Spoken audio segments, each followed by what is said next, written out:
Hello, this is Tony Heller from RealClimateScience.com. In 1989, the United Nations said that we only had 10 years to save the planet from global warming.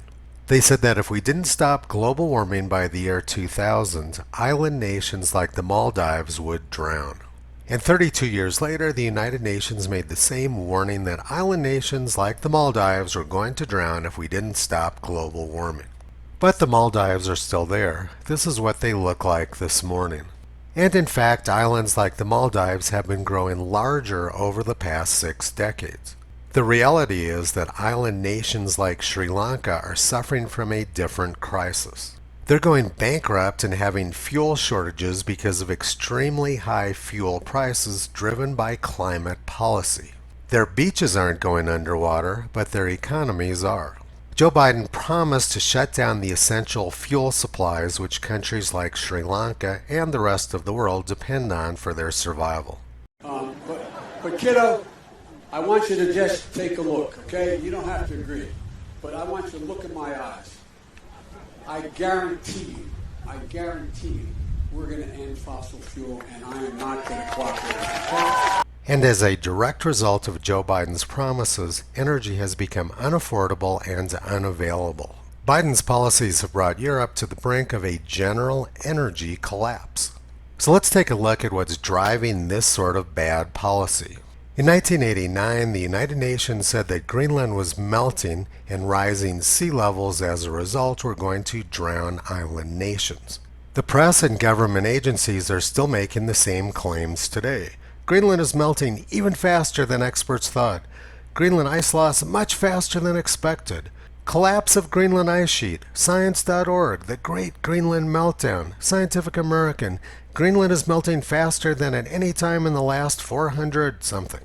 These claims being made by the press and government agencies sound really scary. Let's take a look and see if any of them are true.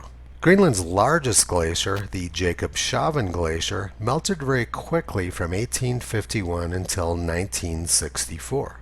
The glacier retreated about 40 kilometers before 1964.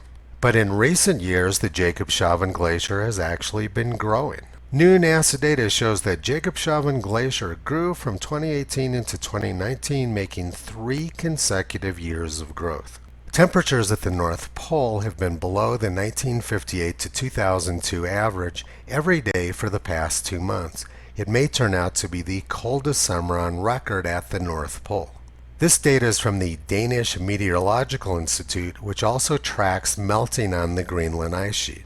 This is their graph of Greenland's surface mass balance, which is the difference between snowfall and melt every year. This has been an astonishing year on the Greenland ice sheet. It's late June and the ice mass is continuing to grow. Normally it starts melting about a month ago. This is going to be the 4th year out of the last 6 when Greenland's surface gained an unusually large amount of ice. And the really astonishing thing is that most of the excess ice gain has been at lower elevations near the coast where the ice is supposed to be melting. The interior of Greenland is currently buried in fresh new snow. Temperatures have been extremely cold there and are currently minus 18 degrees Celsius or 0 degrees Fahrenheit. So we might want to ask, why is Scientific American spreading such gross misinformation about Greenland? The dishonest claims of journalists and climate academics are leading to general energy collapse in Europe. Now let's take a look at what happens when people don't have enough energy. Last year on Valentine's Day, Texas wind turbines froze up, as did much of their fossil fuel infrastructure. The Texas government did not take care of the energy infrastructure which the residents needed to survive, and many people froze to death. The wind was not blowing, and the state was completely dependent on fossil fuels, which the state hadn't done a good job of taking care of. During that freeze, the cost of charging a Tesla once rose to $900. So you could purchase a $40,000 electric car and recharge it for only $1,000 additional dollars. That's what Democrats call the Green New Deal. But Texas isn't that cold. What's going to happen in really cold places like Illinois? In January 2019, Illinois set their all-time record cold temperature. On January 31st, 2019, Mount Carroll, Illinois got down to minus 38 degrees. It was the 12th day in a row when they got down below 0 degrees Fahrenheit or minus 18 degrees Celsius. On January 26, 2019, they were minus 30 degrees. The following day, minus 29. On January 30th, minus 29. And on the 31st, minus 38. During these very cold snaps, which are normally called the polar vortex, the wind is not blowing. Had Illinois been dependent on wind power during January 2019, huge numbers of people would have lost their lives. Later that year, in 2019, Bloomberg reported that climate academics say we need far fewer humans on the planet. We declare, with more than 11,000 scientists signatories from around the world, clearly and unequivocally that planet Earth is facing a climate emergency.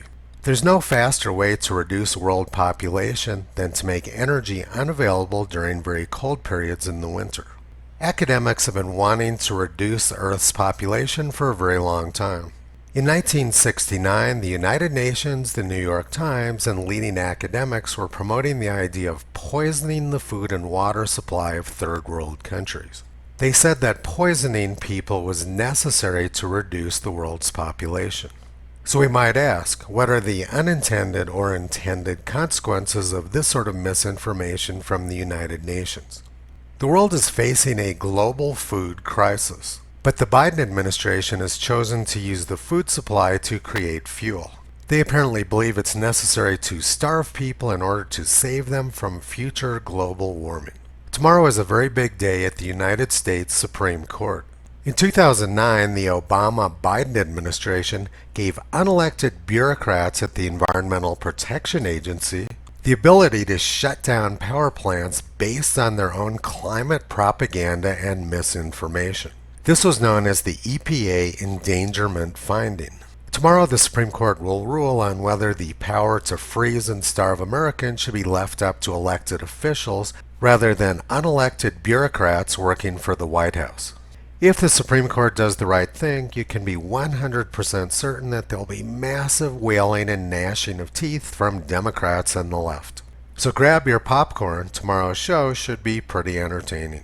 Toto has been pointing out for 14 years that academic climate fraud is not a victimless crime.